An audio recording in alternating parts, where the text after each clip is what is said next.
Grilled corn ribs doused in melted compound butter, done in 10 minutes. Oh heck yeah. These grilled corn ribs are pretty much the ultimate barbecue appetizer. I'm gonna keep it real simple so you could just get straight to eating. For the grilled corn ribs, we're gonna toss them with a really flavorful cowboy butter. So let's go ahead and make that first. So let's start with 1 stick of butter. This is room temp, so it's fairly softened. I like to use salted for this recipe. To it, we're gonna add a tablespoon of Dijon mustard, a tablespoon of fresh chives chopped up, 2 tablespoons of fresh parsley, 1 teaspoon of fresh thyme. If you're not gonna use the fresh herbs and you wanna use dried herbs, make sure that you make this recipe ahead of time, even the day before. It gives a chance for those dried herbs to kind of rehydrate and come back to life. Next, we're gonna add 4 cloves of garlic. I went ahead and grated this. We'll add 1 teaspoon of paprika, 1 teaspoon of red pepper flakes.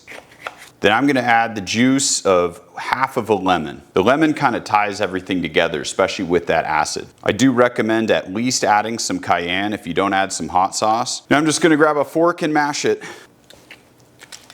Now with the butter all mixed together, the last thing that you wanna do is just taste test it, see if it has enough salt. If you wanna add some texture, you could always add like a coarse kosher salt or some other kind of flaky salt in here too. All right, I'm gonna set this aside, just leave it at room temp, we'll prep the corn. Now there's a couple ways to cut this into corn ribs. A lot of people will cut it all the way along the length, and I kind of think that's a little hard. So I'm gonna show you my way of doing it. There's no right or wrong way. I'm not trying to threaten you with the knife.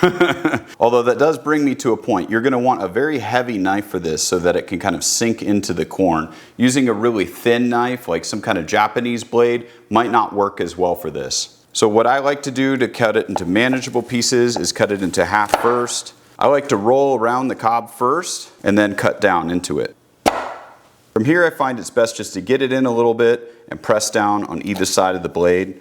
You can even bang it a little bit if you want to work that down.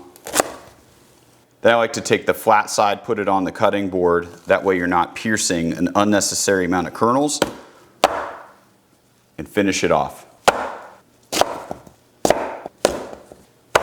I don't care what anybody says, cutting these into corn ribs is not easy no matter how sharp your knife is, so just be patient. All right, now that the corn is all cut up and I've cleaned up my huge mess, I've got my charcoal grill preheating. We have a 2-zone setup going, so I've got hot coals on one side, a cool zone on the other. Let's get these out there and start grilling. All right, so let's get the corn right on the grill, and we're gonna basically cook these in 2 phases. We wanna get a nice char on one side, and then we're gonna put them on the other side over here, the cool zone, to kind of finish up baking. And then we'll char the second round and kind of go from there. This is always a fun, very active recipe with all the sounds and smells. Plus this grill's really freaking hot. So yeah, some of these are getting real nice and charred. Boy, they're sure loud.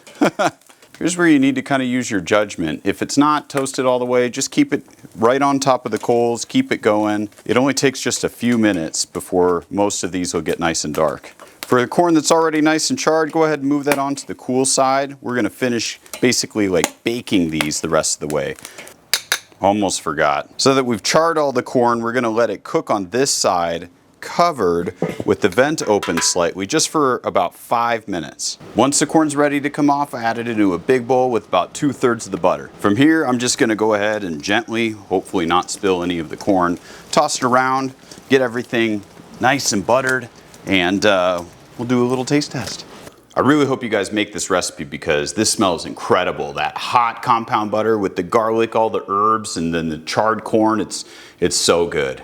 And this recipe's great because just like 5 minutes of being charred on the grill, 5 minutes being kind of cooked, offset, and you're done. And this is such a great appetizer if you want to, use the rest of the coals to grill steaks or chicken or whatever. All right, now that we've got it all plated up, I'm going to hit it with a little bit of lemon just to brighten it at the very end here. And to top it off, I'm going to add a little bit of the Scorching Sun, which is my spicy rub. Just adds a little bit more salt and chili powder for an extra kick. Oh my gosh, look at that. That looks amazing. I won't judge you if you pour melted butter all over it either. All right, I can't take it. The smells are incredible. I gotta dive in.